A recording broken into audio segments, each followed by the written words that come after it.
A'udzubillahi minasyaitonirrajim. Bismillahirrahmanirrahim. Assalamualaikum warahmatullahi wabarakatuh. Terima kasih kerana menekan video ini. Nama saya Muhammad Fadil bin Abdullah. Selamat datang ke channel saya.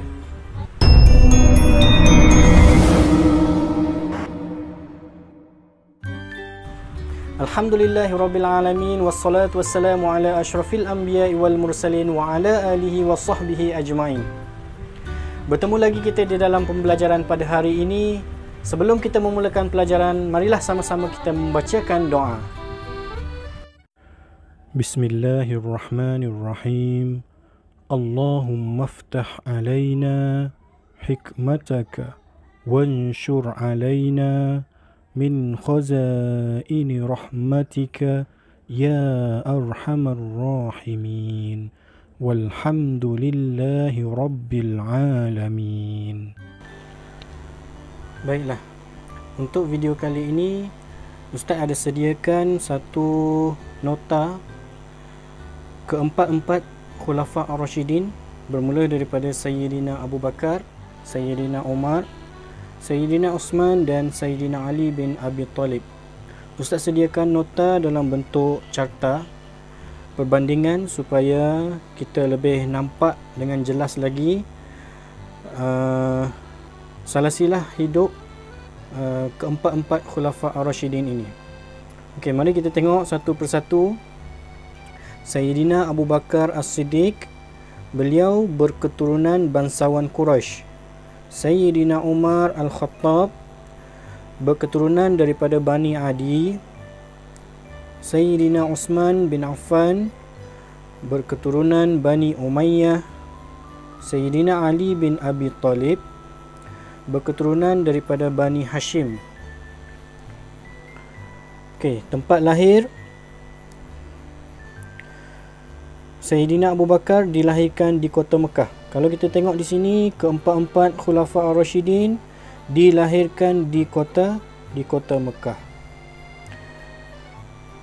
Sayyidina Abu Bakar dilahirkan selepas 2 tahun kelahiran Rasulullah SAW.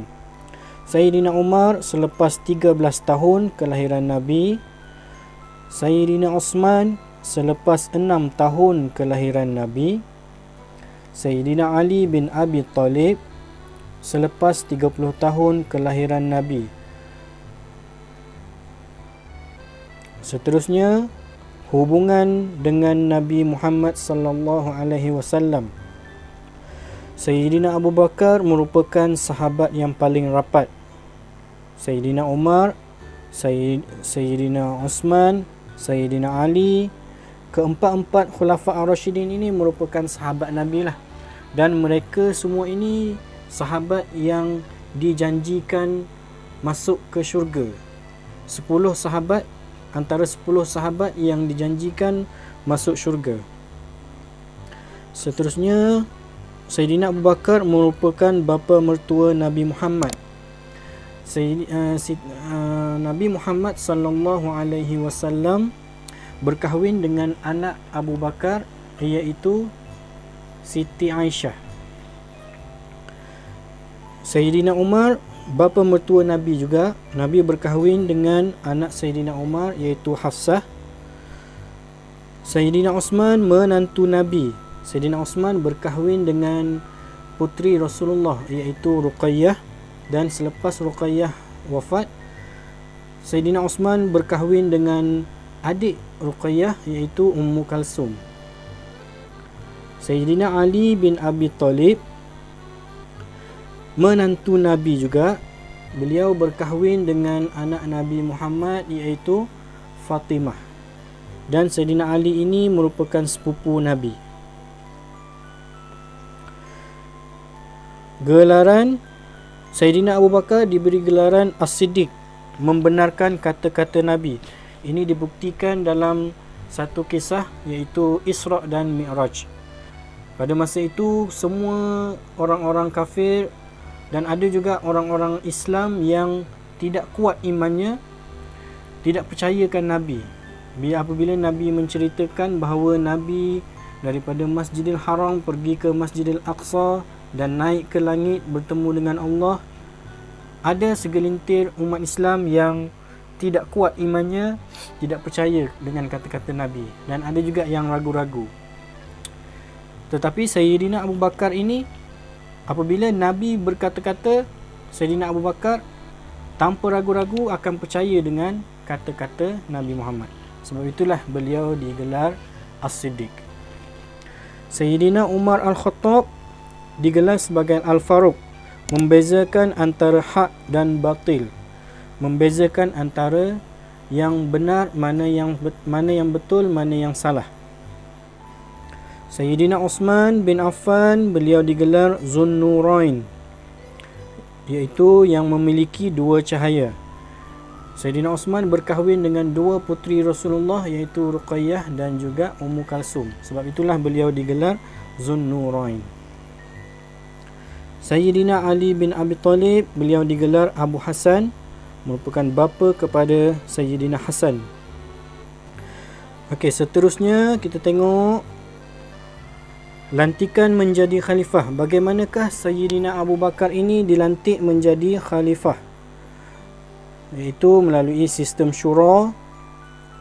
Sayyidina Umar dilantik oleh Sayyidina Abu Bakar. Sebelum Sayyidina Abu Bakar wafat, beliau mewasiatkan bahawa untuk melantik Sayyidina Umar sebagai khalifah yang kedua. Sayyidina Uthman dilantik melalui sistem syura. Sayyidina Umar sebelum beliau wafat, beliau mengemukakan ataupun mencadangkan 6 orang sahabat yang layak menjadi khalifah pada masa itu. Antaranya iaitu Sayyidina Uthman. Jadi apabila ke-6 sahabat tersebut membuat perbincangan dan sebulat suara bersetuju untuk melantik Sayyidina Uthman sebagai khalifah yang ketiga. Sayyidina Ali bin Abi Talib melalui sistem syura. Selepas Sayyidina Uthman bin Affan dibunuh oleh pemberontak, maka perbincangan diadakan untuk melantik siapakah yang layak menggantikan Sayyidina Uthman, dan majoriti melantik Sayyidina Ali bin Abi Talib. Walaupun ada di segelintir orang-orang Islam pada masa itu tidak bersetuju atas selisih pendapat antara mereka. Seterusnya, kepribadian Sayyidina Abu Bakar ini seorang yang mulia. Kalau kita tengok di sini, Sayyidina Abu Bakar, Sayyidina Umar, Sayyidina Uthman dan Sayyidina Ali, keempat-empatnya mempunyai 3 ciri-ciri ini: mulia, adil dan dermawan. Mulia, adil, dermawan. Mulia, adil, dermawan. Mulia, adil, dermawan. Itu adalah ciri-ciri seorang khalifah. Beliau seorang yang mulia. Beliau seorang yang dijanjikan oleh Allah untuk masuk ke syurga. Beliau seorang yang adil, tidak pilih kasih antara rakyat-rakyat mereka. Dan seorang yang dermawan, seorang yang suka menderma, suka membantu agama Islam, suka membantu rakyat-rakyat yang di dalam kesusahan. Dan ada sedikit tambahan, Sayyidina Abu Bakar seorang yang jujur dan amanah. Sayyidina Umar, kepribadiannya merupakan seorang yang gagah, yang berani. Sayyidina Uthman seorang yang lemah lembut. Sayyidina Ali seorang yang cerdas ataupun seorang yang bijak. Okey, seterusnya jasa dan pengorbanan. Jasa dan pengorbanan mengislam. Yang pertama, Sayyidina Abu Bakar, beliau mengislamkan sahabat-sahabat, antaranya Sayyidina Uthman. Beliau islamkan Sayyidina Uthman. Seterusnya, menemani hijrah Nabi. Beliau salah seorang sahabat yang menemani Rasulullah semasa Rasulullah berhijrah daripada Mekah pergi ke Madinah, dan memerangi 3 golongan, iaitu yang pertama golongan murtad, kedua golongan yang enggan membayar zakat, dan ketiga golongan nabi palsu. Dan akhir sekali beliau mengumpulkan Al-Quran atas cadangan daripada sahabat-sahabat, kerana ramai para penghafaz Al-Quran sudah pun meninggal dunia pada masa itu.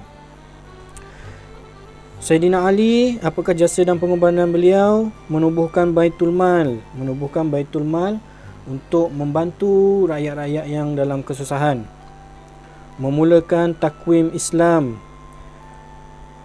Seterusnya memerangi 3 golongan, sama juga dengan Sayyidina Abu Bakar tadi. Murtad, golongan yang enggan membayar zakat, golongan yang mengaku sebagai nabi palsu. Seterusnya mengumpulkan Al-Quran. Sayyidina Umar menyambung apa yang Sayyidina Abu Bakar buat, iaitu mengumpulkan Al-Quran. Sayyidina Osman, beliau banyak memberi sumbangan, banyak membantu Islam, banyak memberi sumbangan dari segi kewangan, disebabkan Sayyidina Osman ini merupakan seorang yang hartawan, seorang yang kaya. Beliau seorang penulis wahyu, menubuhkan tentera laut dan membukukan Al-Quran.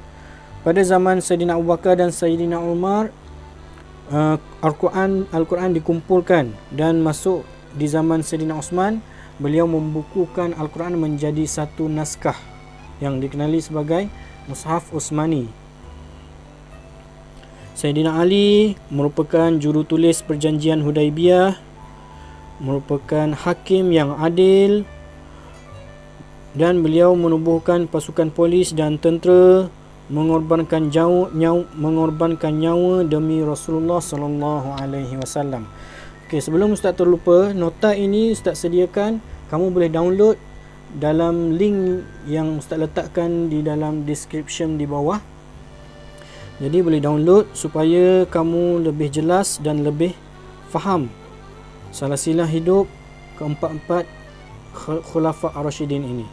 Jadi Ustaz harap sedikit sebanyak dapat membantu kamu untuk kamu lebih mudah memahami dalam tajuk Khulafa Ar-Rasyidin ini. Jadi sekadar itu saja pembelajaran kita pada hari ini. Billahi taufiq wal hidayah. Assalamualaikum warahmatullahi wabarakatuh.